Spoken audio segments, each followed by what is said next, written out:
Konsep dasar teori humanistik.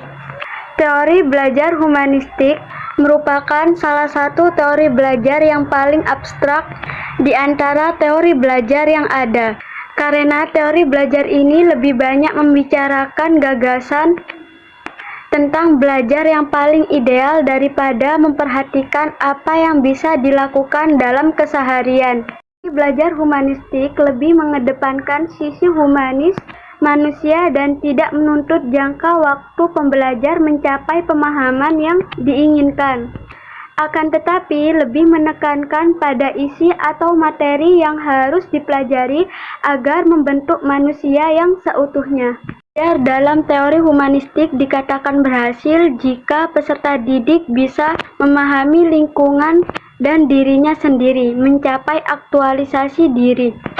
Proses belajar dilakukan agar pembelajar mendapatkan makna yang sesungguhnya dari belajar atau yang disebut Ausubel sebagai meaningful learning. Selanjutnya, pendapat tokoh Abraham Maslow tentang teori humanistik. Maslow mengungkapkan bahwa seseorang berperilaku pada dasarnya ditunjukkan untuk memenuhi kebutuhan yang bersifat hierarkis atau kebutuhan bertingkat. Bisa juga disebut dengan urutan tingkatan. Maslow merupakan satu pelopor penggerak aliran humanistik. Maslow percaya bahwa manusia bergerak untuk memahami dan menerima dirinya sebisa mungkin. Selanjutnya di sini ada piramid hierarki kebutuhan menurut Abraham Maslow.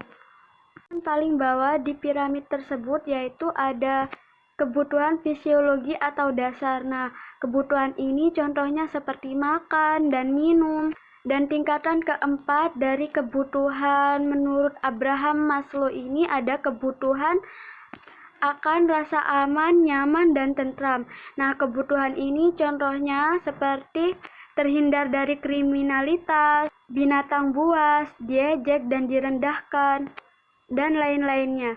Tingkatan ketiga dari bawah yaitu ada kebutuhan untuk dicintai dan disayangi. Kebutuhan ini contohnya seperti bagaimana rasanya dianggap di komunitas sosialnya, dianggap dalam pertemanan teman sebayanya, di sekolah maupun di lingkungan rumahnya. Jadi kebutuhan untuk dicintai dan disayangi ini seperti kayak di dalam lingkungan tersebut, anak tersebut itu merasa dicintai dan disayangi. Tingkatan keempat dari bawah yaitu kebutuhan untuk dihargai.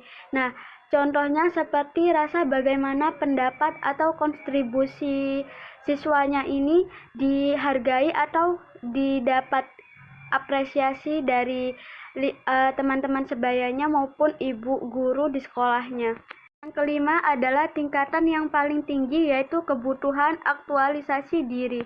Kebutuhan aktualisasi diri ini yaitu anak melanjutkan peluang untuk pengembangan diri dan membuktikan serta menunjukkan dirinya terhadap orang lain. Jadi di kebutuhan aktualisasi diri ini anak tersebut ingin menunjukkan apa yang bisa anak tersebut capai.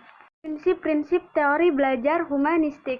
Yang pertama yaitu siswa harus dapat memilih apa yang mereka ingin pelajari. Maksudnya di sini yaitu guru yang menggunakan teori belajar humanistik percaya bahwa siswa akan termotivasi untuk mengkaji materi bahan ajar jika terkait dengan kebutuhan dan keinginannya. Yang kedua, ada tujuan pendidikan harus mendorong keinginan siswa untuk belajar dan mengajar mereka tentang cara belajar. Maksudnya, siswa harus termotivasi dan merangsang diri pribadi untuk belajar sendiri. Prinsip yang ketiga, pendidik humanistik percaya bahwa nilai tidak relevan dan hanya evaluasi diri, self-evaluation yang bermakna. Maksudnya, pemeringkatan mendorong siswa belajar untuk mencapai tingkat tertentu, bukan untuk kepuasan pribadi. Selain itu, pendidik humanistik menentang tes objektif karena mereka menguji kemampuan siswa untuk menghafal dan tidak memberikan umpan balik pendidik yang cukup kepada guru dan siswa. Prinsip yang keempat, ada pendidik humanistik percaya bahwa baik perasaan maupun pengetahuan sangat penting dalam proses belajar dan tidak memisahkan domain kognitif dan afektif. Prinsip yang kelima, pendidik humanistik menekankan perlunya siswa terhindar dari tekanan lingkungan, sehingga mereka akan merasa aman untuk belajar. Setelah siswa merasa aman, barulah siswa dalam proses belajarnya itu menjadi lebih mudah dan lebih bermakna. Kelebihan dan kekurangan teori humanistik dan kekurangan teori belajar humanistik. Kelebihan dalam teori belajar humanistik yang pertama ada mengedepankan akan hal-hal yang bernuansa demokratis, partisipatif, sampai dialogis dan humanis. Yang kedua ada suasana pembelajaran yang saling menghargai, adanya kebebasan berpendapat dan kebebasan mengungkapkan perasaan. Yang ketiga, keterlibatan peserta didik dalam berbagai aktivitas di sekolah. Dan lebih-lebih adalah kemampuan hidup bersama, misalnya komunal sampai bermasyarakat. Teori humanistik yaitu kekurangannya ada teori humanistik tidak bisa diuji dengan mudah. Psikologi humanistik mengalami pembiasaan terhadap nilai individualis.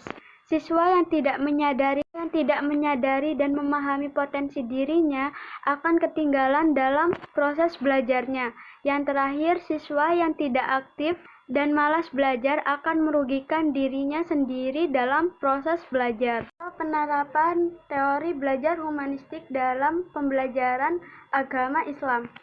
Teori humanistik ini cocok untuk diterapkan dalam materi pembelajaran yang bersifat pembentukan kepribadian, hati nurani, perubahan sikap, dan analisis terhadap fenomena sosial.